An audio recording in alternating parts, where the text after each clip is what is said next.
Hey, welcome back to Atlas Tool Guide. I'm Rob, and today we're talking about vice grips. Everyone was a beginner at using these, and my son is no exception. So today we're fixing that. I'll show you when to use them, how they actually work, and why they belong in your toolbox. Let's get into it. So as you can see, there's four of the same type here, bigger and smaller, and a little different, and I'm gonna get into that in a second. And as you notice, these are a little different in the jaws, and I'm gonna go over that here in a second too. First thing, I'm just gonna go over features, and then we're gonna get into how they work and whatnot. All right, so one of the first things that I want to point out with these, and a high quality brand is, you can see in here is this weld. That's one of the things. And when you start cranking on some pressure, these will pop and this will go. It's a pain. These need to be cleaned.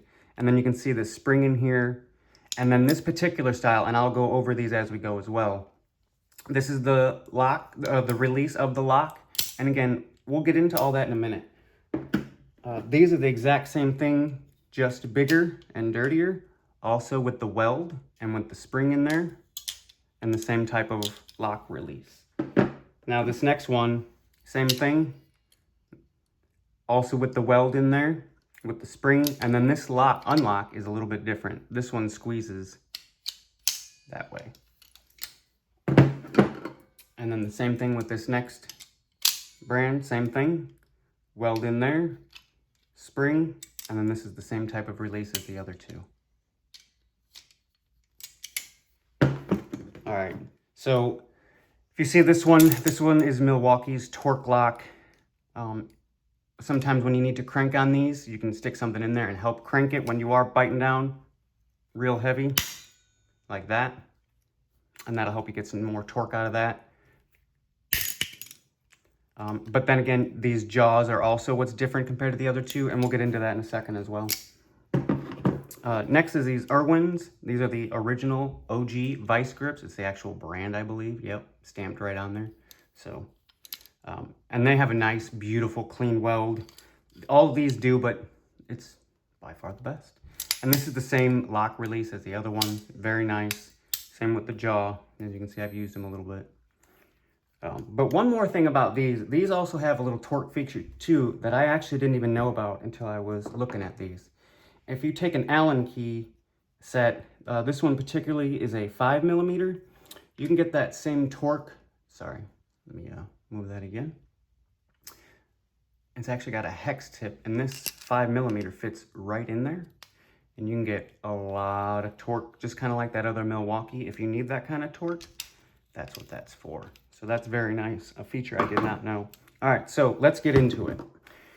What's the difference between these jaws? Well, I've got this handy dandy, I think it's a broom pole or something that broke off. And as you'll see, I'm grabbing these on purpose because they have the widest circle, but that's what these are for. They're gonna grip onto this pipe really well. And now you can see me holding on to it. They're not going anywhere. They're locked down there real good. But with this, and I did pick this pole on purpose with this pole, is if you put too much torque in these, and I'll show you here at the end, you can kind of see the end is mangled because it broke. But if you put too much on there, it will bend it. So be aware of that when you're putting all that torque on there as well. All right, on to the next one, these flat tip ones. So I'm gonna be 100% honest with this. I've only ever used them to take out screws, these flat ones. So what I want to do is a quick demonstration of what I actually do and how I use it. So I've got the screw that I'm going to drive here in a second, but let me see if I can zoom in a hair. So what I would do, I'm going to make it real easy with this squared one so you can kind of see, if you can kind of see, is just latch it on there like that, like you would a socket. And I'm trying to do this at an angle the best you can see. It's a little much. I'm just loosening it. If you can't see it, I'm just loosening it until, nope, too little. I want a little bit more pressure. And you can just turn it right out like that. I'm gonna whiz past that. And that's all I've really ever used these flat ones for. Now you're thinking, that's nice and flat and easy. What about those rounded ones? And that's what we're gonna do next. So, just to show that there's no tricks or gimmicks. I'm gonna drive this and then we're gonna take it right out. Let's zoom back out. Let's drive it real quick.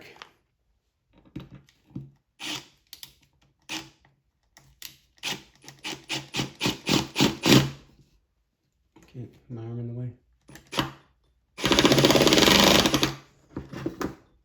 All right, we're already starting to poke through the back. So, get that out of there. All right, so close that down just a hair more. Nope, not enough. I want more. A little tighter.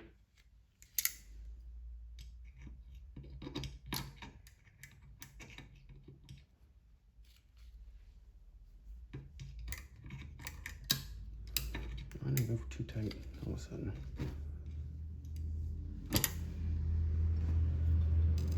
See, too tight now. All right, so now that it's locked down there, you're just gonna spin that right out, and that's gonna turn out, and you're gonna get that screw out. And that's mostly what I use these for. So, one more thing I wanna get in here. So, because this happens, let me get another pair and cut this real quick.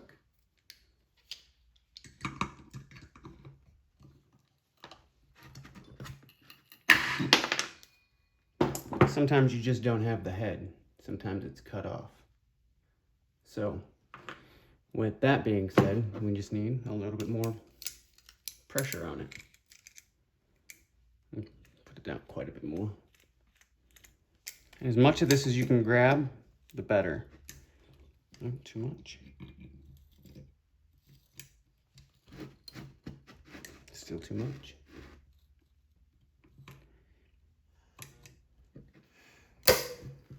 All right, so we're gonna turn it sideways and we're gonna take it all the way out.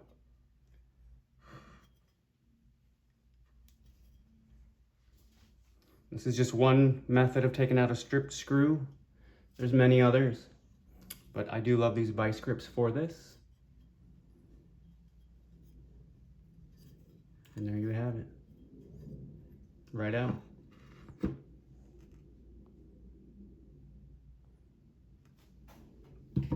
All right, well, anyways, I hope that helped. I hope you learned something. Again, hope it saved you some money. If you like what you see, hit subscribe. New videos every Tuesday. Drop your questions below and I'll answer them. And we'll see you next week. Thanks and have a great day.